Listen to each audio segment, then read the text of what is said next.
Hi అండి, this is Rani from Telugu 70mm. So ఇంట్లో ఇల్లాలు వంటింట్లో ప్రియురాలులో మీ కాంబినేషన్ అంటే మీకు అండ్ సౌందర్య గారి కాంబినేషన్ ఎలా అయితే ఉందో ఈ సినిమాలో ఐశ్వర్య రాజేష్ గారిది మీది అని కంపేర్ చేస్తున్నారు.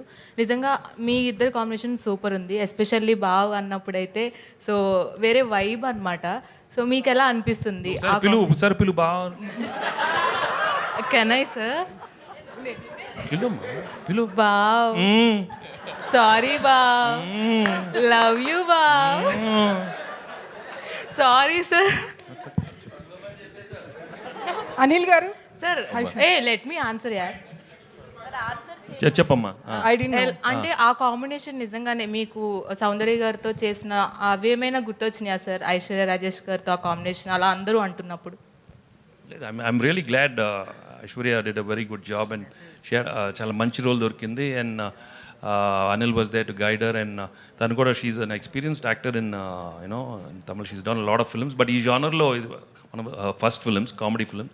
సో ప్రతిదీ I could see her interest in asking Anil, how to go about it, and Anil was there to guide, because Anil's energy will come, in every character. So I'm really happy for her. Anil గారు, నేనేంటి first of all నేను బుల్రాజ్తో మొన్న interact అయినప్పుడు అతను ఏం చెప్తున్నాడంటే next a film అయినా సరే అనిల్ గారు పర్మిషన్ అడిగే అనిల్ గారిని సంప్రదించే నేను ఓకే చేస్తాను అంటున్నాడు. లేదమ్మా, ఆల్రెడీ 15 సినిమాలు చేస్తున్నాను. ఇంకా అనిల్ ఎప్పుడు పాపం చేయని అన్ని చేయండి, కంపల్సరీగా మీ సజెషన్ తీసుకొని చేస్తాను అంటున్నాడు. సో ఎలా అనిపిస్తుంది సార్ అంత రిసీవ్ చేసుకున్నప్పుడు? క్యారెక్టర్ నిజంగా చాలా చిన్న ఒక 1% 2% కొద్దిగా భయం అనిపించింది, కానీ బట్ ఆడిటోరియం థియేటర్లో దాన్ని చాలా స్పోర్టివ్గా తీసుకొని చాలా బాగా ఎంజాయ్ చేస్తున్నారు. అండ్ మేము ఆ పాత్ర ఎందుకు క్రియేట్ చేసామో దానికి తాలూకు సెన్సిబిలిటీస్ అంటే ఆడియన్స్ అర్థం చేసుకున్నారు.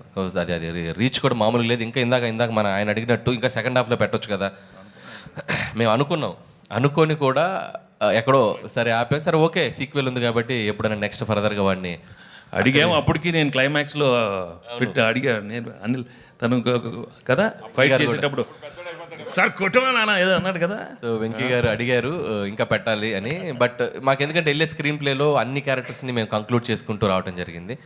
సో ఈ సెకండ్ హాఫ్కి కుదరలేదు, బట్ డెఫినెట్గా ఫర్దర్గా మాకు ఇంకా స్పేస్ ఉంది కాబట్టి will do wonders. And Bulliraju మీరు అడిగినట్టు చాలా ముదురుగాడాడు.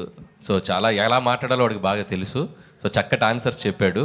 సో డెఫినెట్గా అంటే ఇంత పేరు వచ్చింది కాబట్టి ఏది పడితే చేయకుండా, సో వాడికి హెల్ప్ అవ్వాలి, వాడికి ఫ్యూచర్కి వాడు చదువుకుంటున్నాడు కాబట్టి వాడికి జాగ్రత్తగా చేసుకోమని చెప్పాము.